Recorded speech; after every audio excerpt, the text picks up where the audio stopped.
Yo, yo, yo, what's up, everybody? Thank you for tuning in to today's podcast. It's Cody, Gotham's Caped Crusader. We're keeping it geekly. Yes, this is your number one stop for all things geek culture, from comic books to video games and so much more. And man, oh man, am I excited to be back after a, 2-week vacation? With all these new games that have been dropping, I've been doing a lot of side work for indie game previews and much more. I decided to take a little break from podcasting, but now we are back and stronger than ever. So without further hesitation, let's go ahead and dive right into that geek culture world and see what's buzzing.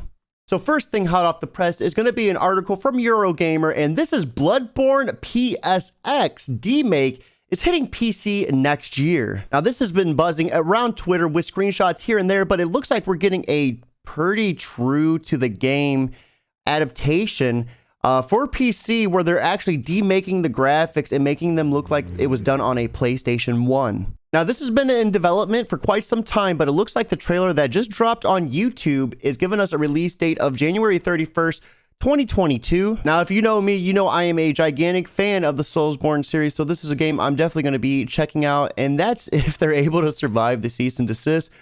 Only time will tell. Now, on to our next piece of news. It looks like we finally got a drop for Marvel's Avenger Spider-Man, the DLC that we've been waiting for forever, and it's coming way sooner than you think. Now, Paul Tassi from Forums was able to confirm that Spider-Man is going to be dropping November 30th, 2021. So that is just a few weeks away. It looks like this DLC is coming free to charge for PlayStation 4 and 5 owners. Now, Spider-Man is going to be arriving alongside the With Great Power event, offering a story that is going to unfold through unlockable challenges within Avengers Initiative mode. Now, it is pretty disappointing that we're not getting any sort of new campaign mode. As far as I know with the other DLCs, we were able to actually dive into the worlds a little bit. So that's kind of a letdown, but Spider-Man is always a fun character to play with. So hopefully Marvel Avengers does it right this time around.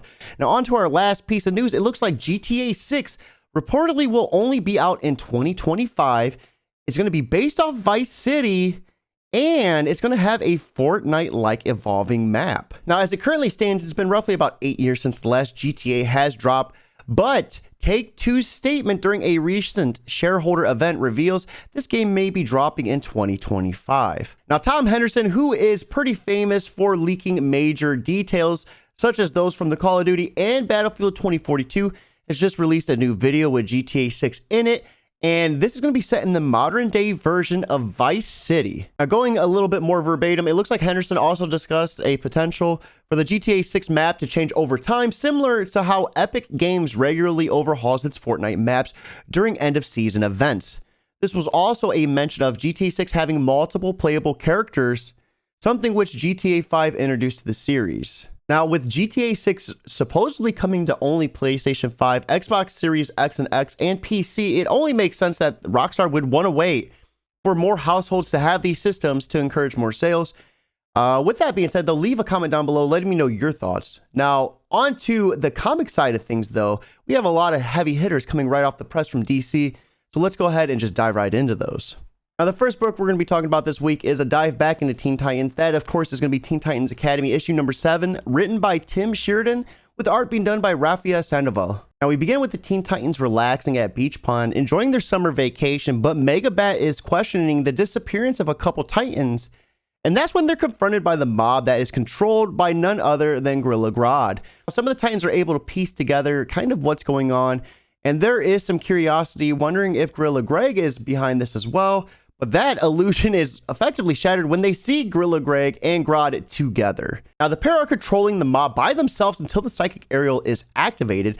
And even though we don't know Gorilla Greg's plans, we see Summer break off and confront him, and he doesn't attack her on sight. So things are kind of up in the air if he's paired with Grodd or not. But things are not looking good for the Titans, as Gorilla Grodd has found a group of them and put them under his control, with the other half coming to battle him, and things are getting explosive. Now, I definitely love what Tim's been doing with the Titans. He's definitely building up that ante, and I can't wait for Academy issue number 8 to hit the stands. With that being said, we're going to be moving on to our next book of the week, which is going to be Soul Plumber issue number 2, written by Marcus Park and Henry Zubowski, with art being done by John McCrea. With Friends Like These, Part 2 begins with Edgar Wiggins in his apartment with a dead body and covered in blood.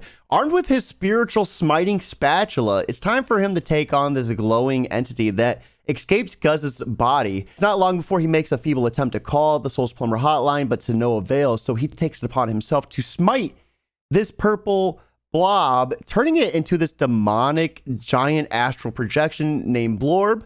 And we're introduced to a pretty sad flashback of our friend's life. Now, as things are getting more desperate and darker, we hear a sign from God, and that comes in the form of someone knocking and pounding on his front door.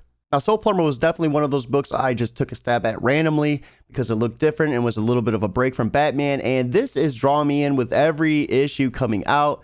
It just is really dark, deep, bloody, and gory, and I can't get enough of it. With that being said, that's going to lead us to our last book of the week, which is going to be Batman issue 116, written by James Tyrion IV, with art being done by Jorge Jimenez. So in Eden, we see Peacekeeper 1591 and 78 take on Ghostmaker, who's under strict orders not to kill, so he decides to have a little fun, and he's going to maim them for the rest of their lives. Now, while that's being done, Master Wise is pleading with Poison Ivy not to uproot Gotham and destroy it. Master Wise, of course, is the leader of none other than the On Sanity Collect. Meanwhile, we follow our Caped Crusader and Miracle Molly in the sewers below, but unfortunately they are ambushed by Scarecrow, and with Molly being susceptible to his programming, Batman has no choice but to listen to Scarecrow and take his orders. Now, he leads them to the final stage of his plan, which involves none other than Peacekeeper 1 and doing to Gotham what he did to Sean. With Peacekeeper 1 back on the scene, Batman may have bitten off more than he could chew, and the showdown between these two keeps getting more and more legendary. You definitely don't want to miss out on this, guys. With that being said, though, that does wrap up today's podcast. You can find me on all of my social media platforms at Twitch, Twitter, Instagram, YouTube, and so much more at Job for a Cody. And if you like today's video, be sure to turn on notifications, hit like, and most importantly, subscribe, because we're dropping videos almost every day. With that being said, guys, keep it geekly.